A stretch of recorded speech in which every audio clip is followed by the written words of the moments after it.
Good morning, happy spring, welcome back. I'm really happy to be sitting here in my garden again, finally, after what has been one of the longest winters on record for me. I wanted to do a quick catch up since it's been a little while since I filmed, and I have a new finished object to show you, as well as a new work in progress.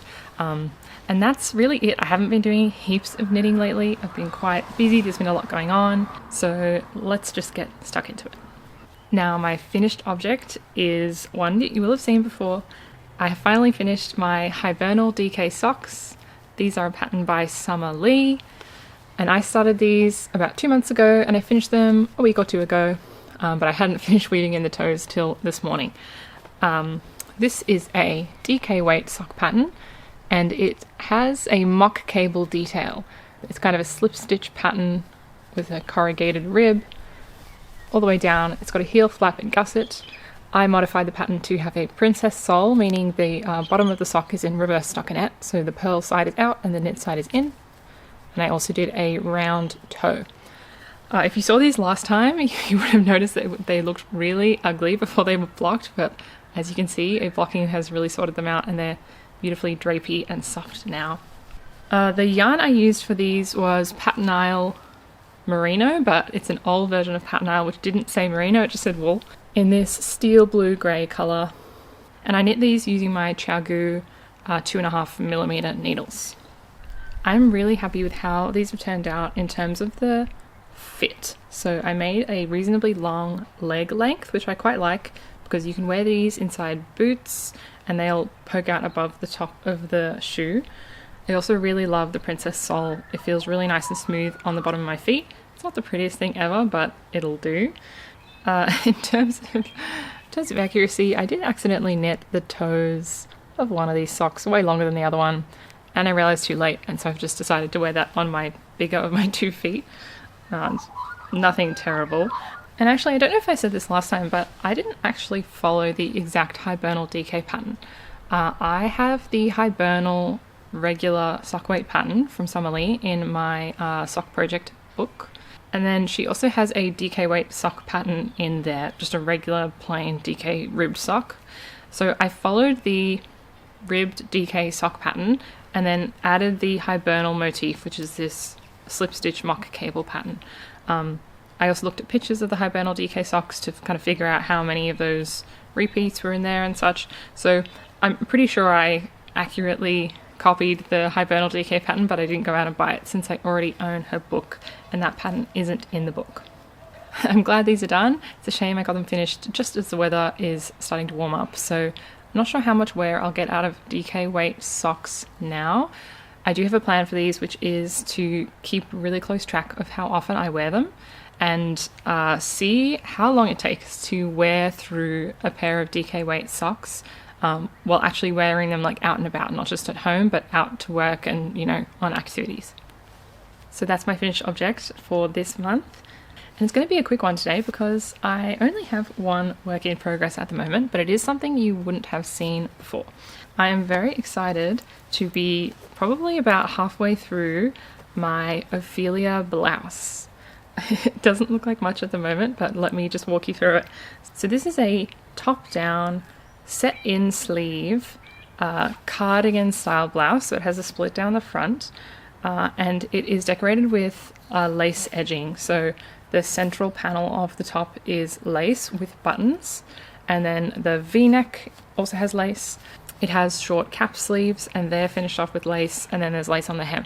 So it's a really fine gauge, fingering weight, kind of summer style blouse, and all the lace gives it a really feminine look, which I really, really love. I've had this blouse on my favorites list for I think years at this point, and I was so excited to finally cast it on. This pattern is designed by Tamara from Starcross Knits, and I just loved all of the examples on Ravelry that I could see in the different colours and sizes. This top does come in a huge range of sizes and has some modifications you can add for short row bust studs if you needed them.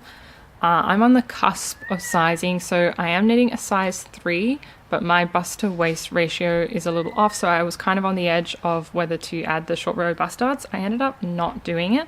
So we'll see how that goes. But let me just walk you through how this is being constructed so far. So I cast on along the top back edge, and then I knit down for the back panel and then increased to create the set in sleeve shaping. And then once you reach where the underarms will be, you switch over and you pick up along one of the shoulders, a really thin strip for now because one, it's stockinette, so it's rolling in. It's actually not as thin as it looks, but two, it's going to have lace edging on either side, which kind of widens it quite a bit, and there's going to be a little sleeve cap. So you knit down the front of one panel, increasing gradually for this V-neck on one side, and then increasing quite steeply for the armhole. And then you do the exact same thing on the other side. You end up joining the underarms and creating what I think looks like a little bikini. And from there on, you finish off the V-neck and you just knit back and forth. You got some bust shaping, so decreases beyond the bust point. And I've just finished all those decreases, meaning I'm at the waist now. And then I'm going to shortly do some hip increases to create the kind of feminine waist shape. And then after that, I'm pretty sure I'll be finished with the body, pick up the sleeves, knit those, and then do all the edging. And then I get to find some buttons for this, which is exciting because I have yet to knit a project with buttons. I have a lot on my favorites and my queue that have buttons, but I have actually not yet had to do it. So I'm gonna keep an eye out for buttons maybe this weekend to see if I can find some. I think I'm probably going to go for like small purple buttons. That just seems to make the most sense to me. One thing you might have noticed is this colorway. So I got this yarn secondhand. This is from Hedgehog Fibers, I'm pretty sure. Based on the rest of the yarns that were in the collection I bought, they all just scream Hedgehog Fibers. So I was trying to find out what colorway this was. I could tell it was a sock weight, like fingering weight yarn. I actually thought this was lace weight when I first got it, but I believe it's just like a quite a tightly spun sock weight after all. So, and it's working up like a sock weight. So, and in terms of the color, I was looking up to see what color in the Hedgehog Fibers range this might be. There are so many colors from Hedgehog Fibers. So I landed on the color Purple Rain, which was pretty close. I was calling it that for like weeks, and then I posted a photo on my Instagram and somebody mentioned that she thought it might have been a colour called Spell. Looking it up, it looks way more like Spell, so I do think she's correct. The only issue here is because it was secondhand, it was broken up into a few little balls. So I was knitting with one and then I came across a knot in the ball and I just kind of skipped over the knot and kept knitting. And after a while, I realised that that knot was clearly attaching a second skein. And I don't know if you can see from this angle, but there is like a pretty distinct line where the skeins changed. So I've got kind of like a lighter section at the top of my back and a darker section. It's not the end of the world. I will live. I am considering experimenting with over-dyeing this at the end to make it a more consistent purple colour, because I'm not a huge fan of the variegated yarn look, and this is a royal purple with a slightly lighter pink streaks through it. We'll see how it all looks when I'm done. I might just be happy with it as is, but I am broadly very excited about the colour. I'm very excited to have a knitted spring top. I've never knitted anything kind of summery before, so I'm really looking forward to wearing it. And in terms of the knitting process, I'm having an absolute blast. This is heaps of fun to knit. I always thought I didn't like knitting things flat. I just don't think that's true. I actually do enjoy knitting things flat. I don't mind purling at all. It's really good practice to knit flat to get your purling much more efficient. And I really like kind of getting to the end of a row and turning around. The thing I don't like about knitting stockinette in the round is that it feels endless. Like it feels like Groundhog Day, like I'm just going round and around and around, and I don't use beginning of round markers. I don't know if that's against the rules, but I usually don't. I can tell when the beginning of the round is, and so I'm just going around and around. Whereas when I'm knitting something flat, I feel like I can just get to the end of the row and turn around and go back, and I feel like I can go, oh, let's do 5 more rows. And that's quite motivating to me. So I've enjoyed knitting this very much, even though it's on 3mm needles, quite a tight gauge. I think it's about 24 stitches per 4 inches. It has not felt like it's taken a long time at all, especially because of how thin the straps are at the top. This bit went super quickly. It's a little slower now I'm on the body, but because it doesn't have any cables or lace, like it's pretty mindless. I can do other things while I'm knitting it. And I am really looking forward to picking up all the edges for that lace panel. So again, this is the Ophelia blouse by Starcross Knits. I'm knitting it in hedgehog fibres. I think the base is classic sock, twist sock. I'll put it up on the screen. And I started this one a month ago. Was it a month ago? Let me check. Geez, I only started this a month ago. Wow.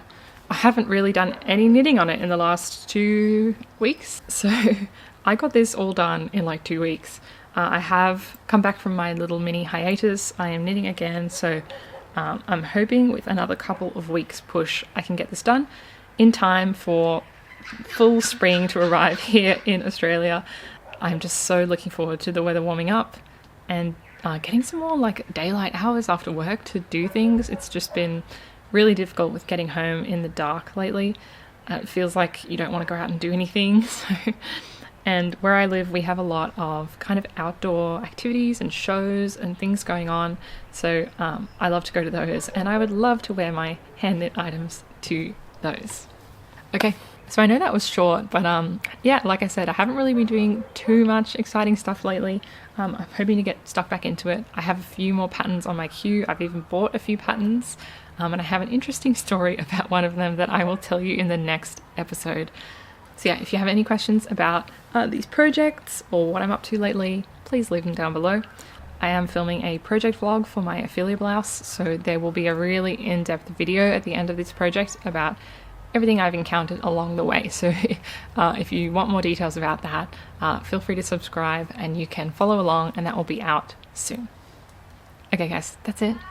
I hope you're having a wonderful week, and I'll see you next time. Happy knitting!